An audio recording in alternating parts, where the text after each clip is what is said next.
Welcome. I have a very, very interesting guest with me today. Her name is Jacky Yenga, and she's the founder of the Spirit of the Village. She's a performer, speaker, and author, and teaches how to use the power of community to grow and to create a life of happiness, success, fulfillment, and inner peace, and how to access joy through movement and connection.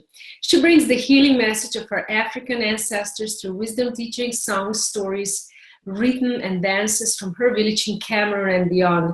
And I'm really excited about this interview today because I had the privilege to see Jacky in action. I saw her on the stage where she was speaking, dancing, and singing. And it was such a unique experience. And what really touched me the most about Jacky was the energy of pure compassion that's coming from her. And I really hope you will feel this today, and you're going to have great times with us. So welcome, Jacky. Thank you for being here. Oh, thank you so much, Milena. It's a pleasure to be here with you. Yeah, I'm so excited about our conversation. Jacky, can you tell me, why did you start doing what you're doing right now? Oh, that is such an interesting question, you see, because I really believe that the dream, the vision that you have inside of you, you don't really choose it. It chooses you. So no matter which direction your life takes, it's always going to catch up with you. And so it will lead you in unexpected ways. You can resist as much as you can, but if it's there, it's there. And so I can't say exactly why. I just know that this is what I know I am meant to do. And that there's no, no question in my mind, no hesitation whatsoever. And so I'm simply responding to a call. Wow, that is amazing. It's like it chooses you. So, wow, I love that. I really love that. And you're talking a lot about this spirit and the connection and the community. And that really touched me because I said, wow, we are missing this part here in Western culture. And you're having it. We could learn so much from you. And that's exactly what you're doing with everything that you do. So can you tell us more about this connection and community and the spirit? Thank you for asking this question because you see, I teach and I share what I know from experience. So it's not something that is in my head in a conceptual way. This is really something that is in my entire being. And it has taken me many years to be able to articulate what I know, because when I grew up in my country, and I was, I guess, really powerfully impacted by the way we live our life in my culture in Cameroon, and the way of the village life, basically, where it is all about the people. It's all about being together. When I was a child, I thought that a rich person was someone who had many friends. That was my definition of success and wealth, really. It was about the amount of people that you have standing beside you and behind you. And it creates a certain feeling inside of me. And I know for other people, that is the feeling that is inside. So therefore, how do you translate that feeling and share that with others who might not have experienced it to the same degree? Because I know that anywhere we are in the world, people have managed to find ways to connect with one another. But I also know from experience of living in the Western world, how many people experience a sense of isolation, or not belonging, or feeling depressed even. And I often tell people that I know that I've never heard of anyone in Cameroon, in my country, who committed suicide, for example, because they were lonely. Actually, I've never heard of anybody committing suicide, first of all. I'm not saying that it has never happened, but honestly, I've never heard of any such thing. And let alone committing suicide because people are alone. No, because that's not really our experience. We have other issues, we have our problems, but this one is one of ours. And so therefore, it seemed to me that, okay, well, instead of trying to teach people things from an intellectual perspective, instead of trying to bring statistics on the table, because everybody knows, I mean, at this stage, at the day of age, We have all heard so many messages already about the importance of being together for the human soul, for the well-being, and for so many things. So I don't even need to make any argument for it anymore. We already know. But here's the thing though, in the Western world, we focus so much on our mental abilities. We focus on the amount of knowledge that we have. We think that having information, having knowledge makes us know something. So see, when we talk about community, for example, this is what I tell my students. If you were to go to my village and you were to ask the elders, what is community and how do you go about experiencing community? They will have no idea what you're talking about because we don't have the concept of community. We live as a community. In our mind, this is just a way to live. When I was a child, I didn't know that anybody could live in any other way than be living together. When I moved to France, I was 9 years old. So I was young enough to be able to adjust to my new life, but also old enough that I had already been impacted by the foundation that I had received back home.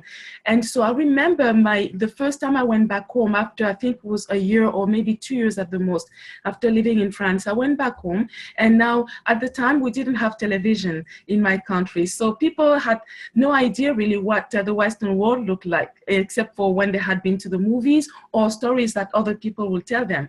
And so my family was wanting, of course, to know about my experience. So I'm sharing everything. But one of the things that I shared was the fact that in the building where I lived, we were on the 4th floor of a 16-story building, which to me, just that alone was a big novelty. And so on our floor, there was one apartment. I had no idea who lived there. I had never seen the person. I didn't know whether it was a man or a woman, no idea whatsoever. So here I am telling the story of my family and telling them who lives on the floor and who is what. You know, we tell the story of the people. It's not about, oh, the cars are fast. No, it's about people. And I'm trying to explain to them that I have no idea who this person is. They did not believe me. They really did not believe me because in their mind, this is absolutely impossible. How can you possibly share a space with someone and you do not know them? Not only you don't know what they look like, you don't even know who they are as people, what's important to them, how they love, and how, you know, the stories that they like. You don't have any story to share about them. It was totally impossible. So that gives you an idea, you see, of what community is to us.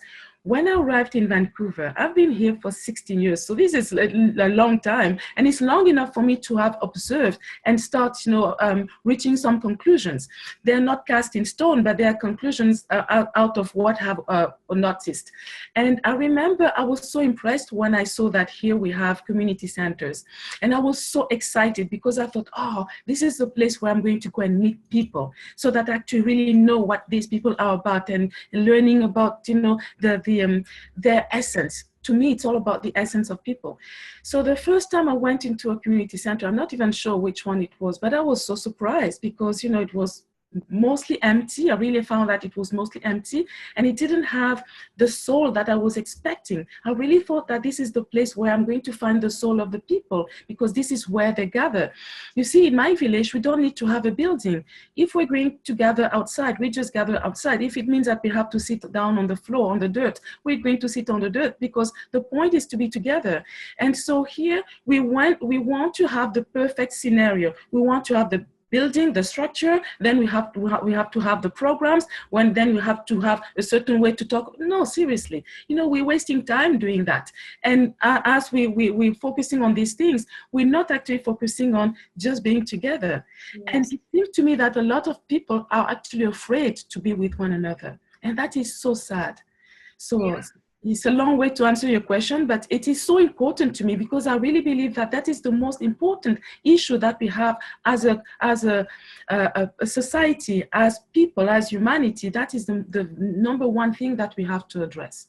Yeah, and as you were telling me this, an idea came up. It's like, in Western world, we value privacy so much, my time, me time, private time, right? And I remember, because I'm from Europe, and there's even difference between Europe and North America, because in Europe, let's say anybody can come to visit anytime you want. You're just, going by the house, you can stop by and have a coffee or so, and that's great, and everybody's welcome. But here, one of the first things I've learned when I came to Canada, you can't do that. You have to make an appointment, make a phone call, and everybody opens their calendars. And they, I don't have time this week. 2 or 3 weeks from today, it's a good time, right? And it's just coming over for a coffee. And so I thought, wow, people really value the privacy, right, of their home. This is my space, nobody's allowed in. But I think that's exactly what creates this loneliness. Yes, absolutely.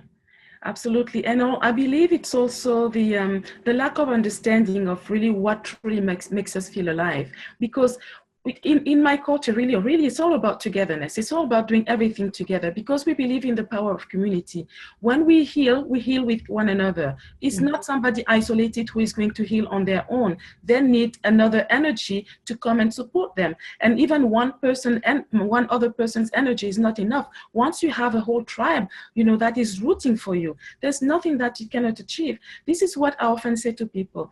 I picture that if I were to write a story about this, and I would write a story of how the kind of richness that we will, the legacy that as a parent you will leave to your children.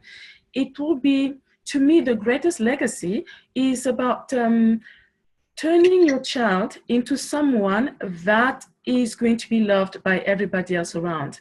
Because then this child will never be lacking anything. Instead of giving an inheritance of maybe $1 million to my child, I rather turn them into this kind of person. Why? Because yes, with $1 million, they can buy whatever they need. If they're sick, they can go and pay someone to do this and to look after them, etc. But if you are somebody who has community around you and who is loved by your community, anything that you need, you're going to be taken care of. If you're sick, your friends are going to come and they're going to clean your house for you because you're too weak to do that. They're going to go and buy your medicine. If you don't have enough money, well, they're going to come together and maybe organize a fundraiser to help you. They're going to do whatever it takes for you to. So in that case, what else do you need? Like, seriously, yes, you don't have the Mercedes and you can't afford first class travels here and there, but those travels, they can bring satisfaction, definitely, and fun. But true joy and true well-being, all of that, you don't find it in stuff. And it's so funny here. I really find the irony of having it so documented here, because you see, back home we don't talk about happiness. We don't talk about what makes us happy. We really don't. What makes us joyful. This is not an issue that we have. This is not something that we debate over. But here, there's how many books about happiness, how many books about well-being, how many books about community, how many all of that, and yet this is still the place where we don't have that. And so it's not about the information, it's not about the concept, it's about the experience. Now the thing is, though, when I first arrived here, what I thought was that, okay, all I have to do then is actually share what I have with people, share this sense of joy, the joy that is in my heart, my chest, that is coming from my culture. All I wanted to do was to take that and really patch it in people's chest so that they will know. And I thought, okay, well, let's find another way, because I don't know how to do this. And so I started to organize events and I started to teach, because I really wanted people to come alive. When we are dancing, we are alive. I don't have proper words to express really the joy into the dancing together, singing together, all of that. And I thought, okay, once I introduce this to people, this other way of looking at life, then they're going to want it. Boy, was I wrong. Because yes, people will come to my event, will have a lot of fun and great time. People will just tell me how it would make them feel, but then nothing will change. And I kept scratching my head thinking, what's going on? I don't get it. They say this is helping, and I know it is, because I can see how their face is lighter and how they look happier, but what's going on? That's when I realized that, of course, everything is habit. Everything. It doesn't matter what it is. So disconnection is also a habit. So how do you choose connection when you're used to disconnection. No matter how painful that is, it is your comfort zone. So how do we switch from this to there? So it has to come little by little. It has to come small doses at a time. But for me, though, the number one thing to activate is joy, your sense of joy. Yeah. Because joy, you follow, you have that expression, follow the bliss. Bliss, we can have a concept around that. So many different things, even happiness or success, there are many different definitions that people have around those. But when we say joy, I think everybody has a sense of something coming from deep inside, from really your heart, from your soul, no matter what we call it. And so when you activate your sense of joy, you're going to start wanting that experience more and more. And it's not that, all of a sudden you're going partying, because also people confuse. There are two different things. There's fun and there's joy. In my culture, we practice joy. It's not about fun. We really do practice joy. I really understand the difference now. Again, having lived here long enough and going back and forth, between my country and here. And so I realized that, okay, yes, joy creates something else. It creates a space inside. Joy is healing. Fun is not healing. You can lose yourself in fun and do crazy things, in the name of fun. But joy, no, there's no craziness there. Just starting there, right there, that's already a big step. Yeah. And Jacky, thank you for sharing this. I remembered one of the slides that you shared in your presentation. I would so love for you to tell more about this. I hope I can describe it properly for you to remember. But so let me just give a little bit of background how I was raised, and probably majority of people in the Western world was, you learn how to do something and you do it alone because you know how to do it. You do it by yourself, right? Nobody's going to help you. You know how to do that.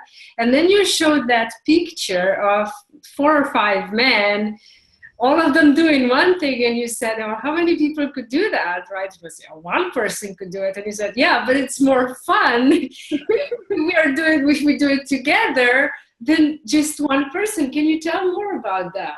It is so interesting because, okay, this is also the difference between how we are raised back in my culture and how we are raised in the typical Western country. In the Western world, we do value intelligence, which is fair enough. Of course, we have to value intelligence. We also value independence and what's the other word? The ability to do stuff on your own. And so you feel proud of being able to do something on your own. Fair enough, yes. But the funny thing is that in my culture, we actually raised differently. We are taught a different set of values. Before we start learning how to be intelligent, the number one skill that we have to master is how to get along with other people. How to be with other people. That's it. You can be the most intelligent person on earth. If you don't know how to live with your fellow human beings, I mean, what is the value of your life? How are you going to appreciate life? What is going to be the quality of your life? And so we have many ways to learn in my culture. One of those ways is through our stories.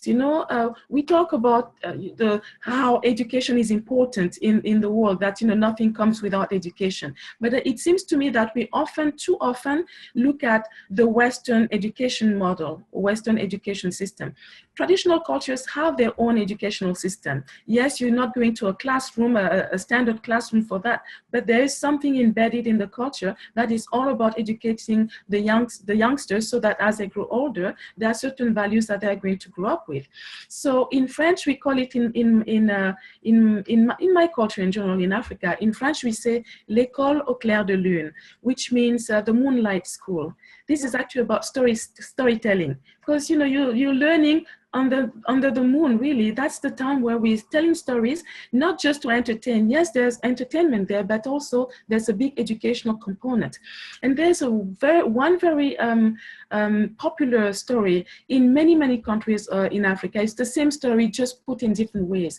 And the way I learned about it was about an old man. He's on his deathbed. He's the patriarch in his family. And so he's really, really old. And so everybody expects that, yes, yes, sooner or later he's going to die. In our culture, when a patriarch is dying, we all gather around this person because we want to hear their last words of wisdoms, because we believe in the power of the blessing from the elders, especially somebody who is about to pass away. And so this grandfather, he's gathering all his children, all his grandchildren, everybody around him. And he asked his sons, his grown-up sons, he says, okay, he asked his older son, he says, okay, take everybody's spears. So he has 7 sons, and all the 7 sons give their spears, and they put it together in a bundle, and they tie it with a rope. And then the grandfather instructs his older son, he says, okay, now break this bundle. And the older son tries and tries and tries and cannot break the bundle. And then the second son says, okay, let me try. And he tries, nothing.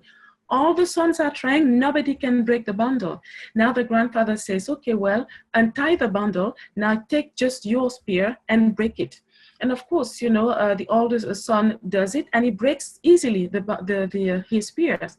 And the grandfather says, you see, just like these spears, when they're together as a bundle, you cannot break them. But when they're isolated, when it's only one, you can so easily break them, no sweat. It's the same with family. When you're together, if you stick together, you do everything together, nobody can break you. You cannot be pulled astray. You cannot be pulled out of your path. Or, it says it in the different stories, emphasize different things. But one of the things that we emphasize also in that story is about the power of doing things together. It says, for the purpose of just strengthening our connection, our relationship. You ask for help, not because you need the help, because, this is somebody in your community, and it allows you to also acknowledge this person as being close to you. In my country, a couple of years ago, I went back home and I organized the first cultural festival of traditional dances and our stories. And there's something that I needed, and I didn't want to bother someone about that. And I didn't ask for help about that. And it was just the day before the event. I hadn't found a solution. I thought, okay, I'm just going to do it that. And I was sharing that with my young sister. And she got upset. She said, what? And she said, why didn't you tell my husband? And well, her boyfriend, we call him the husband, but he's a boyfriend. He will be happy to help. And I just clicked. I realized that, oh my God, that's true. Because you see, when you have a close friend, for example, a family member or close friend, and you don't ask for help when you need the help, this is almost an insult to them, because what you're doing right in that moment, you're denying the connection that you have. You're denying the closeness that you have. So yes, we can understand that you don't want to ask help from a stranger, but why would you ask your close friend? So if you don't, it means that they're not as close to you as they thought. Therefore, you're denying that they're your closest friends. And so to us, that concept of doing something on your own when you could actually have your friends helping, it just doesn't make any sense. And people will literally be upset with you. While here, we don't want to bother people, So that's a difference in values also. Wow, that is beautifully told, by the way. And that story about the spears, amazing. Really, together, yes, we are stronger, we are unbreakable. Right, and it's stick, right? Imagine if you told this story when you're a child. You get it right there, you get it, and it's never going to leave your head. But you know what else? When I said Moonlight School, I gave the example of the stories, but it's not just through the stories. Our dances are our educational system. There are dances that are designed to teach certain values to the children. There's a dance called Sowu. This dance is from Ghana, not from my country. I'm from Cameroon. So in Ghana, the Ewe people in Ghana and in Togo and in Benin, they have a tribe called the Ewe people. And the tribe has a dance called Sowu, which is the dance of life. And that dance teaches the children what it means to be a person in the community, what is expected of you as a human being. First step is the connection to to the land. It teaches people to appreciate the fact that they're connected to the land. You know, we're not isolated, we're not disconnected from our environment. And then it teaches us the value of gratitude, that we have to acknowledge what we have and say thank you. And then it teaches about the value of community, how important it is to be together. And that step is represented by, you know, this movement like this, where your hands are going up and down, where you see that you go away, but you come together, always coming together.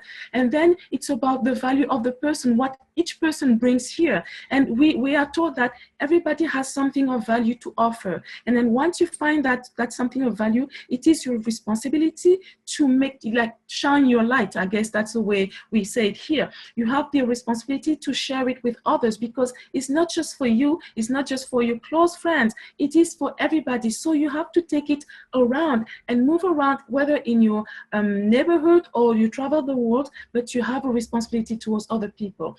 The dance also teaches you how to respect your elders. And then lastly, it actually teaches you the connection with your ancestors, which is something that is really so missing, I find, in the Western world. We have a connection with the ancestors. When I teach people, I actually teach them how my sense of community, my definition of community, is way beyond what most people understand here. Because as a child, my community was not just the people that I saw around me.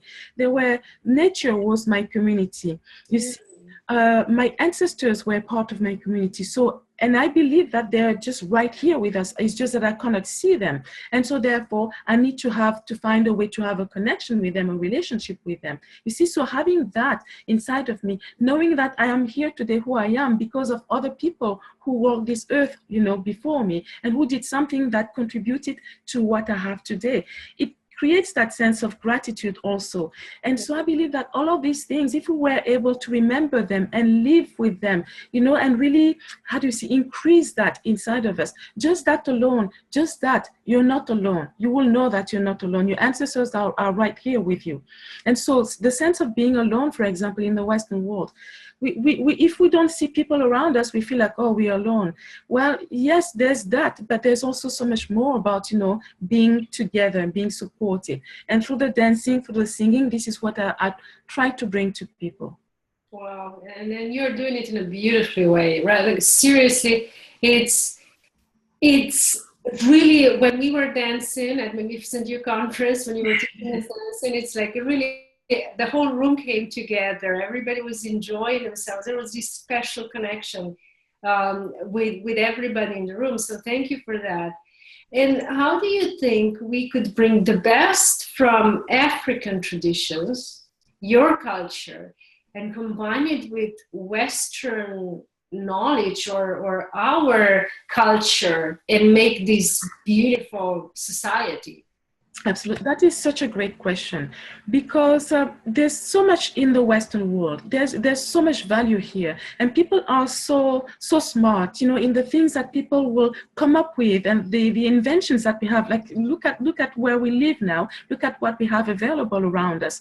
And the thing is, in the process of doing that, we're forgetting a piece of ourselves. I think that we have put so much emphasis on the mind, developing our mental abilities, that we forgot about the soul, for example.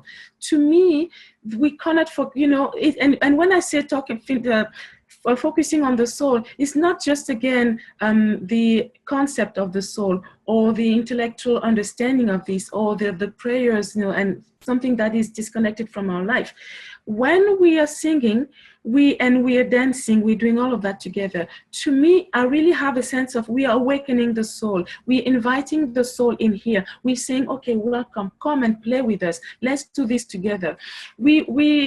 I think in the West, we don't know how to take guidance from the soul. We create everything from an intellectual perspective. Even when we have good intentions, you know, good intentions are not enough. We also have to open our hearts and look at what we're creating. Because sometimes somebody going through something difficult, we don't know, we cannot judge. We don't know, you know, the value of this hardship for this person. So if we were to look at it only from an intellectual perspective, we would want to stop everything. And yet we know better. We know that sometimes we thrive through other ways. And so what I like for people to, what I would like to start encouraging people is to look with their senses. not just with their mind and not just with their, what's the word? Programming, with their conditioning. Let me give you an example. Let's say you go to my country, you go to Cameroon, and I take you to the village, and then we come across a group of kids who are playing football, the European football, what we call here soccer. So they're playing, the ball is like, so beaten up and completely deflated, but they're playing. Some of them have shoes, but they're completely torn. Some of them have no shoes, etc. But the kids are having so much fun. They're playing, they're laughing, and they're just whatever. They're not even following all the rules. So my favorite question is, what do you see? You see, what do you see? You get it, right? As soon as I ask the question, what do you see? Because a lot of people will say, oh my goodness, oh, poor kids. Oh my God, they don't have shoes. Oh, no, this is not right. And look at the ball. Let's go fix this. You see? And I'm not saying that it doesn't need fixing, but the thing is, they miss the point though. Look at the joy. Look at this, and it's normally, joy is contagious. If you can see it, you will. If you can really witness this, you will pick it up too. If you don't pick it up, to me, it means that, okay, you're missing it because you're not seeing it. The moment you see it, then it's contagious. It's in your heart, and you're going to feel as excited as these children. From this place, and not from any other place. From this place, you can say, what can I do to enhance this experience that they're having? How can I contribute? You can think, you know what? I have connections, back in Vancouver, have friends, they have all these soccer balls that they don't really use. And I have a lot of kids who have their shoes, they don't use their shoes anymore. These kids, they don't necessarily need, brand new shoes. All they need are shoes so that they don't hurt themselves as they play. Let's do that so that they can keep having joy, you see? And that's it. That's a way to look at it. When we come from a place of, oh, these poor people, we have to do this, we have to feed them, we're missing the point. When we call these people poor people, we're also missing a big point, because you see, there are many different ways to be poor.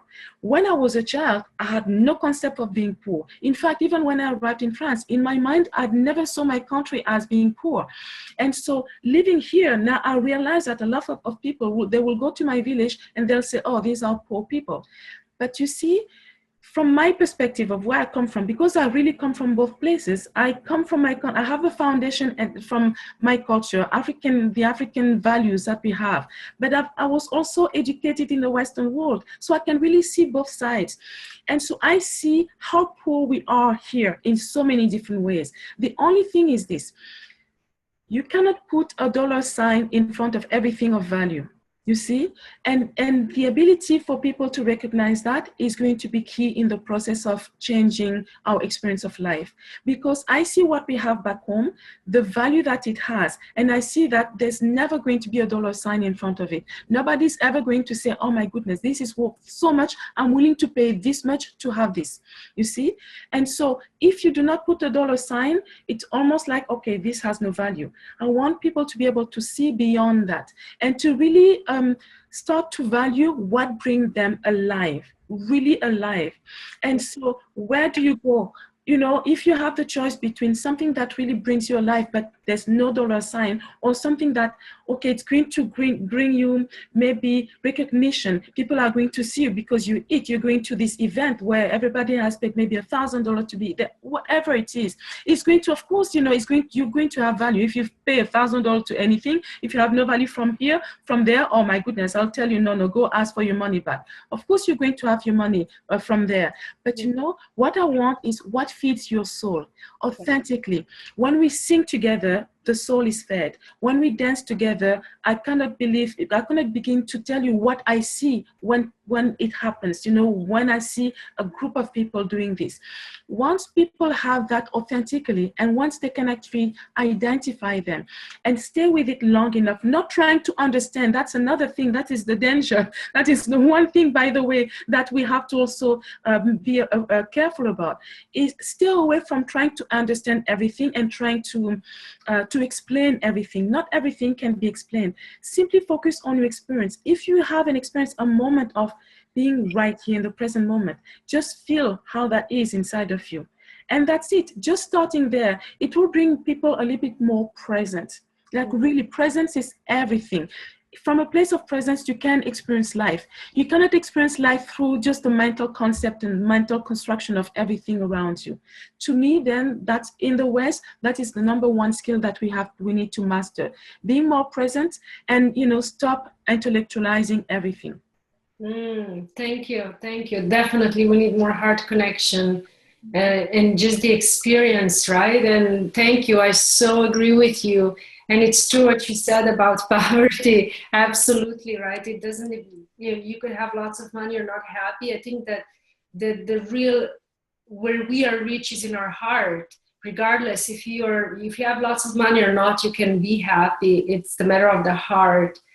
So that's true. Thank you so much, Jacky. Before we leave here today, where could our listeners find you and learn more about what you do and maybe join you at your events? I would love for people to join me. People can find me on my website. Is jackyyenga.com. Jacky is Jacky, Yenga Yenga.com. I'm sure you're going to have that on your communication. And I really simply invite people to do really, really simple things. People, when I invite people to dance, for example, one of the reactions that I have is, oh, I have two left feet. And I'm thinking, wow, people are missing the point. Or people will say, when I say, okay, let's sing together, oh, I can't sing. I'm thinking, wow, people are really missing the point. Or if not, even if they sing and I teach somebody a song, one of the first, actually really 99% of the time, the first question that people will ask, oh, what does it mean? And here's the thing back home. A lot of our songs have zero meaning, no meaning whatsoever. You know why? Because you give it the meaning. Your intention gives the meaning. The place from which you sing that song gives meaning. And typically we sing for the soul. We sing to bring comfort. And so it doesn't matter really how you sing. The fact is, if you sing, you can sing together. This is what is the beauty of it. If you can dance together, that is the beauty of it. But here, at the end of the day, I understand that in this culture is very intimidating. I invite people to take a journey into rhythm with me. And it can be intimidating for people. But rhythm means a lot more than being able to keep the beat or dancing. So what I'm actually starting to do in 2017, my intention is really to take people into a journey of joy. I really call it follow the joy instead of follow the bliss, follow your joy. And so I'm going to resume my events. I used to do big events where I would have 200 people coming for dinner. I would literally cook for 200 people. But now I'm making it simpler. I'm going to actually keep it a lot smaller. I'm going to cook for maybe 40 to 60 people at a time so that we can actually have a real experience. So every month, I'm inviting people to come. We eat together. We will sing together. We'll have somebody sharing stories. We'll have a great time just being together, as simply as that. That is what I want for people to get with me. Just take this journey of the soul and give your soul this little acknowledgement, you see, just receive the soul. I want the soul to be here, to know that, okay, you belong here too. We can see you, we welcome you. Wow, that will be for sure an amazing experience, Jacky. And you know what? Here's my promise to you. I'm going to be there. Yay! So that is my plan, to join you at one of your events and just enjoy what you're doing. Thank you, Milena. Thank you so much for being here with us and share your soul with us. No, thank you for giving me the platform, the opportunity to share my message. And thank you to your listeners, to everybody who is watching and taking your time to just listen to this. Just the fact that you care enough to have this information says a great deal. And so I really wish you a lot of joy in your heart. A life without joy, I don't know what kind of life that is. To me, that is not a rich life. I really don't care how much money you have. If you don't have joy in your heart, no, you're more poor than the person in my village who live with, less than $2 a day, because the dollar amount doesn't say anything about their sense of joy and their sense of compassion and the kind of a human being that they are. So if you can understand what I am talking about and really receive it in your heart, definitely you're on the right track. And I really hope that in anybody who is listening to this, what I want you to do after this, once everything is done, just sit with yourself and just sing. It doesn't matter any silly song that you can come up with. Sing for yourself, sing and have a laugh about yourself, or about this, with yourself, just to bring a smile on your face. That is all I want for people. Yes, and actually I have to share this with our listeners. The other day we were scheduled to record this podcast episode. I was so sick. I still showed up here to record with you, and then we didn't go through with it because I wasn't well enough. But Jacky, you were so kind and so generous to sing a song for me. And I have to tell you, it was such a beautiful experience. It's, I don't know if anybody ever sang a song for me. And I felt so much better. Really something's coming through your songs and through everybody's songs, really. That it is a true connection. Absolutely, that is right there, true connection, because it comes from the soul. So really, let's invite the soul to take the journey with us. There's nothing better than that. Can you imagine? To me, that is what I call the best of both worlds. We take the abundance that we have in the Western world and our ability to create so many beautiful things, and we combine that with our sense of connection that I bring with me from my culture. That our ability to be with one another, to acknowledge one another, to receive one another. In my culture, it's not about being polite and saying the right thing, being politically correct. No. It's about being here, being truthful, being present. I care more about, somebody can say the most hurtful thing to me. I care more about them being honest with me and being truthful with me than being, fake and pretending to care about me when actually they don't. I don't know if I'm making sense. That is very important. I'm saying this because this to me hurts the soul. To me, somebody who is pretending to be a friend just because they have to say the right words and all of that, eventually it really hurts the soul. And then little by little, we start feeling depressed. We don't understand why. Oh, what is going on? I'm surrounded with people who like me and this and no, they don't really like you. So you have to find, your own place. You have to first like yourself. Of course, we all know that. But that's just it right there. You see, once you have that connection with your soul, you can have a connection with everybody else's soul. So therefore, when somebody is being an idiot, you know the deeper truth about them. You can respond to the idiocy that is happening there, but deep down inside of you, you do not condemn them.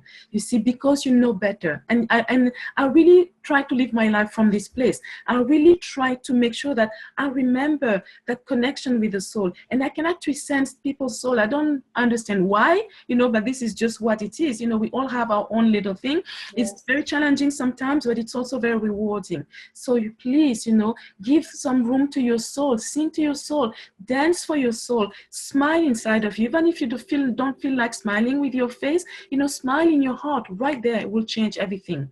Right there. So that's really, I could talk for hours and hours. Seriously, on this topic, I really could. If you let me, I will. I'm so happy to be here with you. You are welcome to come back and share more wisdom with you. It's a pleasure listening to you. And I love how you said smile with your heart. Thank you again, Jacky. Thank you for enlightening our world and for connecting with our souls. Thank you so much. Bye, everyone. Thank you, Milena.